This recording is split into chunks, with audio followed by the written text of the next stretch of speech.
अस्सलाम वालेकुम दोस्तों, मैं हूं अमानत नजीब। आप देख रहे हैं फॉरेन टच की एक और वीडियो।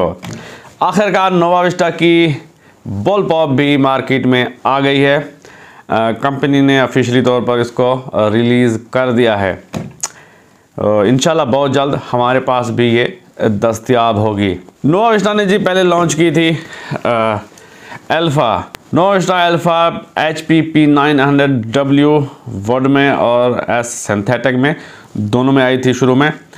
इसके बाद एक और मॉडल उन्होंने लॉन्च किया था जिसमें ओपन साइटें थी। ये हमारे पास जो है वो ओपन साइटों वाली है।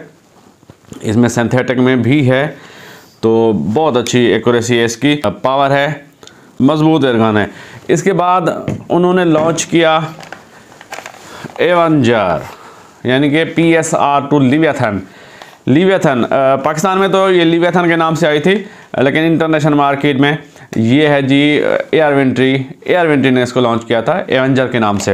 ये भी बहुत चली है इंटरनेशनल मार्केट में, हर जगह इसके चर्चे थे।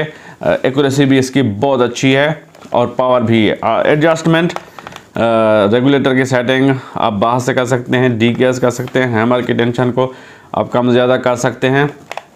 दोनों गेज हैं रेगुलेटर की और प्रेशर की। इसी को अपग्रेड करके अब उन्होंने लॉन्च की है एवेंजर के नाम से बुल पॉप, यानी कि लिवियाथन PSR2 की बुल पॉप लॉन्च हो गई है। इंशाल्लाह बहुत जल्द वो हमारे पास दस्तयाब होगी। उसके बहुत अच्छे फीचर हैं। इससे कोई 1 फुट कम है, इसकी जितनी भी लेंथ है और इससे 1 फुट वो कम है। बहुत खूबसूरत डिज़ाइन बनाया है उन्होंने। पिस्टल ग्रिप दी है जिससे ग्रिप अच्छी होती है। इसके अलावा अगर बात करें हम उसके पीछे स्टॉक की, तो एडजस्टेबल उसका बट पैड है, ऊपर नीचे आप उसको एडजस्ट कर सकते हैं आराम से। पीछे की बात करें तो पीछे हैमर का स्क्रू दिया गया है एडजस्टमेंट का। आप उसके हैमर की टेंशन को कम ज़्यादा कर सकते हैं जी। साइड लीवर ही बनाई है उन्होंने, साइड लीवर गन है।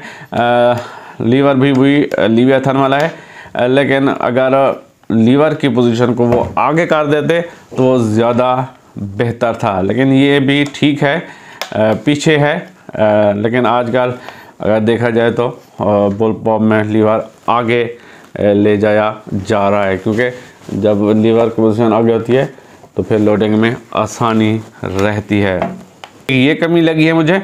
और दूसरी रेल दी गई है जी, एक ही रेल है, 22 mm की पिकेटिनी वीवर रेल है और वो उसकी हाइट बहुत ऊंची है, बंदा एडजस्ट कर जाता है। उसकी भी दोनों गेज हैं, रेगुलेटर की भी और प्रेशर की भी।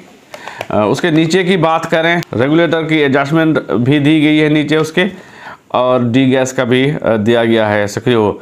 इसके अलावा 2 स्पेयर मैगज़ीन रखने के लिए मैगज़ीन होल्डर की जगह बनाई गई है, जिसमें आप मैगज़ीन नीचे ही उसको लगा सकते हैं। उसके आगे की बात करें तो आगे 3 पिकेटिनी वीवर रेल्स दी गई हैं नीचे, और 2 साइडों पे बाईपार लगा सकते हैं और साथ ही दूसरी चीज़ें अटैच कर सकते हैं उसके साथ। अगर उसकी आवाज़ की बात करें तो जैसे कि एवेंजर में बैफल्स वगैरह कुछ भी नहीं है, इसका खाली ही होता है आगे, लेकिन उसके अंदर बैफल सिस्टम दिया गया है जिससे आवाज़ उसकी बहुत कम हो गई है, और वो डॉनी FL स्टाइल का बनाया गया है बैफल सिस्टम, जिससे आवाज़ उसकी बहुत हद तक कम हो गई है। ये भी मसला हल हो गया है, क्योंकि इनकी थोड़ी आवाज़ ज़्यादा होती थी। आगे वही स्टाइल है जी, यही वाला। यहाँ से आप खोल के यहाँ पे आप उसको फिल करेंगे। 180 cc का सिलेंडर है उसका भी, और तकरीबन कोई 90 शॉट्स दे सकती है ये 18 ग्रेन के साथ, 870 FPS के साथ। इंशाल्लाह बहुत जल्द वो मार्केट में होगी और हमारे पास वो दस्तयाब होगी। एक्सपेक्टेड प्राइस जो है वो उसकी तकरीबन कुछ 70,000 के करीब होगी जब आएगी। इंशाल्लाह मैं उम्मीद करता हूँ कि यहीं तक ही रहे, 70,000 के लगभग, कुछ ऊपर नीचे हो सकता है, लेकिन जो मुतवक्का प्राइस है वो उसकी 70,000 रुपये होगी पाकिस्तानी रुपीज़ में। तो आजकल ये बॉल पॉप का दौर है, क्योंकि वो मैन्यूवर करने में आसान होती है, छोटी कॉम्पैक्ट साइज़ होता है, तो गाड़ी में ले जाना और उसको मैन्यूवर करना इजी रहता है बॉल पॉप में। तो पाकिस्तानी मार्केट में एक और बॉल पॉप का इजाफा होने वाला है, इंशाल्लाह वो जल्द हमारे पास होगी, उसका फुल रिव्यू करेंगे इंशाल्लाह, मैं आपको दिखाऊंगा और उसकी एक्यूरेसी टेस्ट भी करेंगे, तो जल्द वो हमारे पास होगी। ये थी जी आज की वीडियो, पसंद आई है तो लाइक कीजिए, कमेंट कीजिए, दोस्तों के साथ शेयर कीजिए और हमारे चैनल को सब्सक्राइब कर दीजिए। मुझे दीजिए इजाज़त, अल्लाह हाफ़िज़, पाकिस्तान जिंदाबाद।